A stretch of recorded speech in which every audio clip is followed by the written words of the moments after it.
2026年，全球科技巨头谷歌、微软、亚马逊和 Meta 等在 AI 基础设施上的总资本支出预计达到了惊人的6600亿到6900亿美元。虽然都以为英伟达是这次盛宴的最大赢家，但是如果你看透了背后的商业逻辑，你就会发现一个残酷的真相啦。无论这些科技巨头们怎么疯狂的内卷，他们最终都必须排着队把成把的钞票交到一家公司手里，而这家公司占据了全球纯晶圆代工市场高达72%的份额。今天我们就从纯商业和经济的视角，硬核拆解 AI 进化的下半场。在这场人类历史上最昂贵的军备竞赛中，台积电到底是如何利用产能瓶颈建立出绝对的定价权呢？并最终掌握着全球资本命脉的。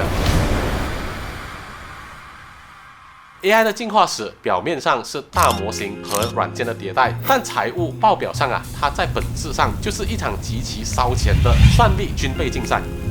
随着 AI 应用从云端逐渐渗透到我们的手机、电脑等个人的终端各大科技巨头其实都面对着巨大的成本压力。为了省钱和提高效率，整个科技界都在发生着一场深刻的经济模式转变。在这场转变当中，台积电不仅没有被边缘化，反而将其商业地位从一个合同制造商升为成为了全球人工智能生态系统当中无可被替代的一个基石。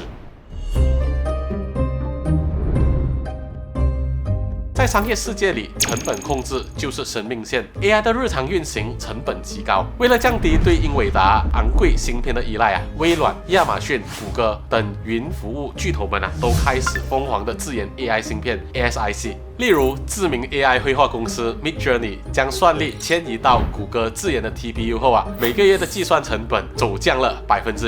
直接从210万美元降到了70万美元。然而这从经济学角度来看，反而成了台积电最大的利好，因为不管是英伟达的 GPU， 还是巨头们为了省钱而自研的芯片，全部都必须交给台积电来制造。由于这种强劲的需求，到了2025年第4季度，高性能计算 HPC， 也就是 AI 芯片所在的业务板块已经达到了台积电总营收的58%了。这就标志着台积电的盈利引擎已经彻底从过去的智能手机转向于高利润率的 AI 算力需求了。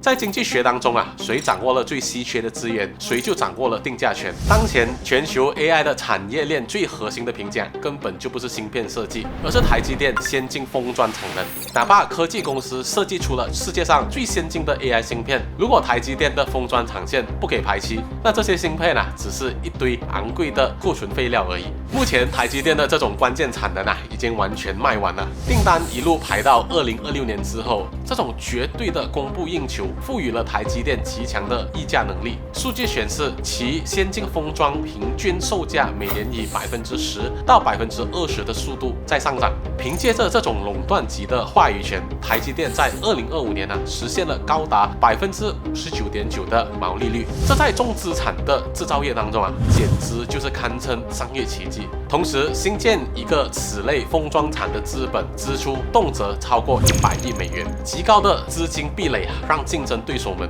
都望尘莫及，直接导致了行业利润向台积电高度的集中。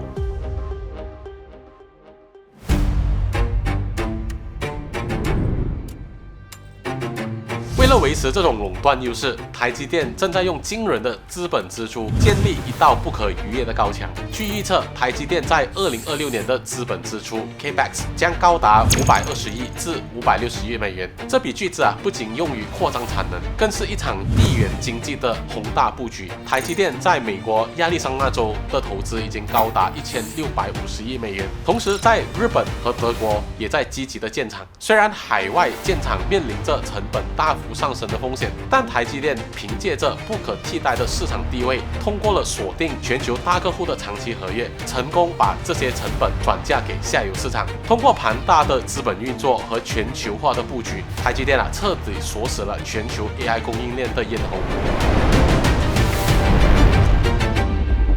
总结来说 ，AI 的发展史绝对是一部资本对算力无底线投入的商业史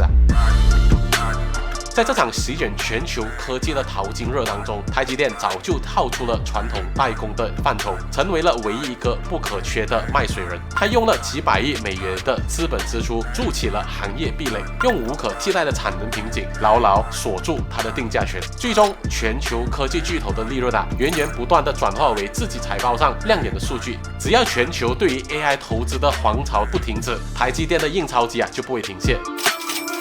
这期从商业和经济视角拆解 AI 与台积电的内容就到这里。你认为三星或者英特尔在未来有没有可能通过不计成本的疯狂砸钱，打破台积电这种一家独大的商业垄断吗？欢迎在评论区留下你的商业洞察。如果你喜欢这种硬核的财经科技分析，请务必点赞、订阅，并且打开小铃铛。我们下期见。本视频为教育与信息分享，不构成任何的投资或者法律建议。